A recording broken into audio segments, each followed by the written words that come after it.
everybody. Welcome back. We're going to get ourselves into a little bit of trouble here today.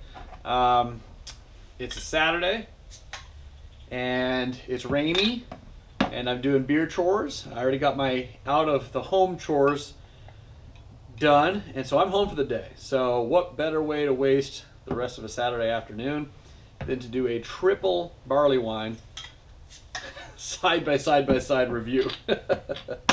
Let's get into the glasses here, and I'll explain what we've got.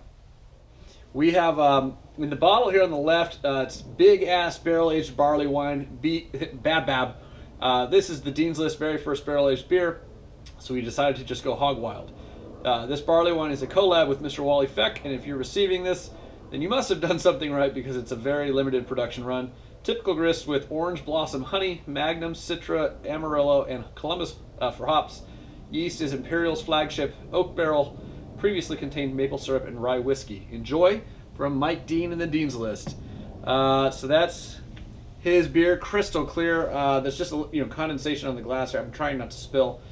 This one's mine, no label, but Mike will be getting one. It's my Drunken Sailor. It's my American barley wine. I don't have the grist or the hops for you guys. There's definitely Magnum involved, probably Centennial from memory.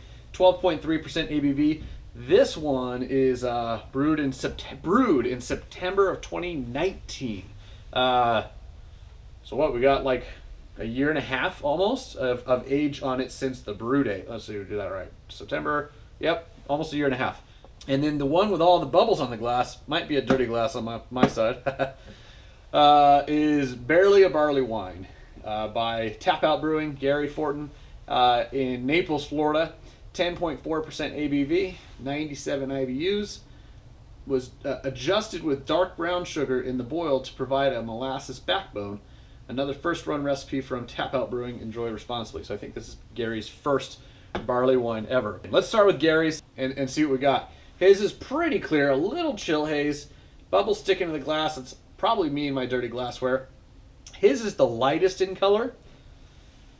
And mine's the haziest, just the least refined, I should say. Gary and Mike crank out some pretty clear beers.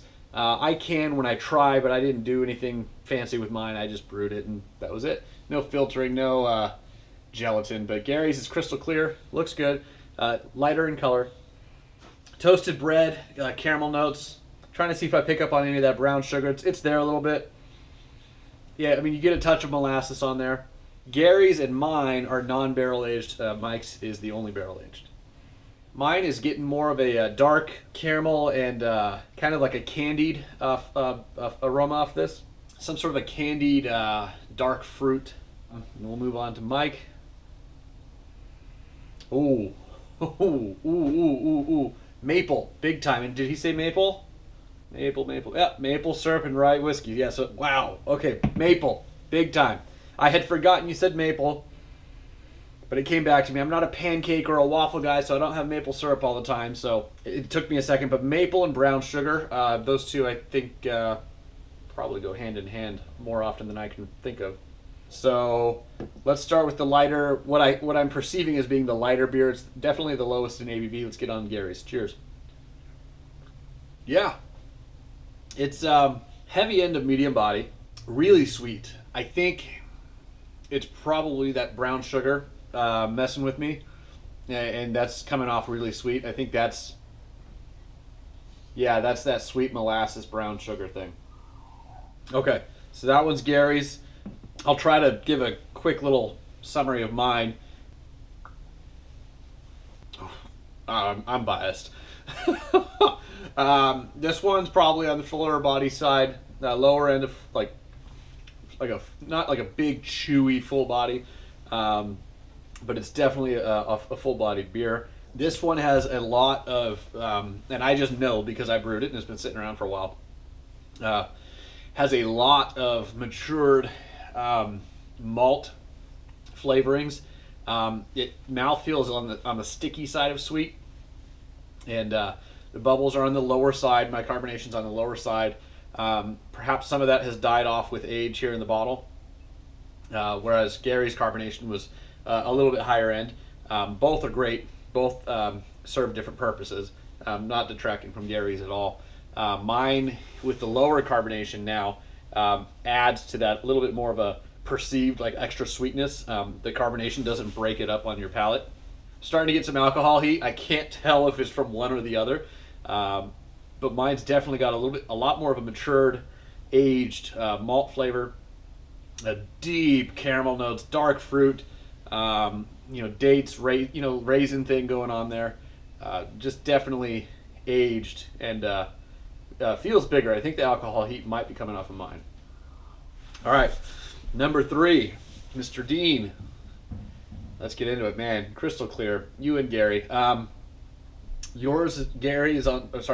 Mike is more on the orangey copper side, whereas Gary's like on the golden, kind of copper look. But both crystal clear. I'm going to dig in. Cheers. Ooh, okay. Getting a little of that honey aspect now in the flavor. Wasn't getting it so much on the nose. Wow. And that maple syrup, man. It's not. It's maple syrup. It's not overwhelmingly so, but it's definitely present. I would have never thought rye whiskey and maple syrup barrel. I probably wouldn't have been as adventurous to try that, honestly. But drinking your gamble is amazing. I love it. That's I don't want to gamble on it, but I don't mind that you gambled on it and shared some with me. That's fun. That is a true dessert beer. Honestly, I wish Michelle was still drinking beer right now. She can't though because of the celiac deal, the gluten-free deal. I wish she was still drinking beer with me because this is a beer that I probably would have a hard time drinking a whole 12-ounce bottle of it to myself. I would do it. I mean, but it would be kind of tough. It would slow me down just because of it's so dessert-y. So that would actually last me a long time if I had 20 or 30 bottles of this. Same with Gary's, but this is in a different way. This tastes more like dessert. Gary's is just very sweet, brown sugar, but this tastes more like a nice little after dinner, kind of beverage dessert treat. Wow. 2 very sweet, all 3 very sweet beers, and just so different. Very, very good beers, guys. Thank you very much, Gary and Mike, for sending those my way, and you're gonna get some in return. And I'm looking forward to you guys doing the side by side videos of all 3 of these. Cheers. See ya.